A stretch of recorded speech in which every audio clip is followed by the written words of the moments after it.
le reportage n'est pas prêt et je vous le disais en titre, les Olympiades de l'esprit ont lieu en ce moment même. Bridgeurs et joueurs de go, d'échecs et de dames se sont donné rendez-vous à Lille Grand Palais jusqu'au 23 août.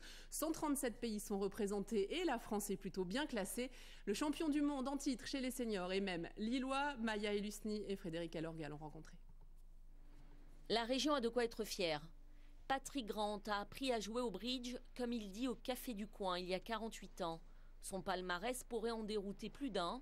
Ce Lillois est tout simplement double champion d'Europe et champion du monde de bridge dans la catégorie senior. Et samedi, pendant les phases éliminatoires, il était classé 3e. Rien de bien inquiétant pour lui. Nous sommes au 5e round. Sur ce tableau, il y a les résultats des 5e matchs. Et nous avons perdu contre Israël. Un match qui en point de victoire se traduit par 21-9, c'est pas très bon. Au bridge, il faut savoir qu'on a le droit de perdre des matchs tant qu'on est dans les qualifications. Après, quand on est en 8e, c'est du chaos. Et ça, c'est d'autres choses. Et là, il ne faut pas perdre. Les joueurs ne cessent de le répéter.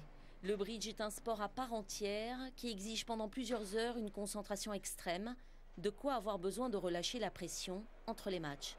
C'est un moment de respiration, parce qu'après 16 zones de concentration intense, on a besoin de souffler un peu. Abdellatif Kaditassi défend les couleurs du Maroc. Cet orthoptiste à la retraite y voit aussi d'autres vertus. Ça permet de jouer, se faire des amis, de voyager à des prix très compétitifs. C'est un sport bon marché.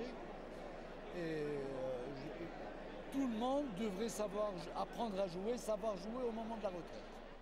Même si le bridge et les jeux d'échecs ne sont pas considérés comme des sports physiques, ils ont été reconnus comme sport de l'esprit par le Comité international olympique. Les organisateurs espèrent donc que cette 2e édition soit vécue comme un événement parallèle des Jeux de Londres. Voilà, et notre sujet ambiance au cœur de ces vacances est prêt.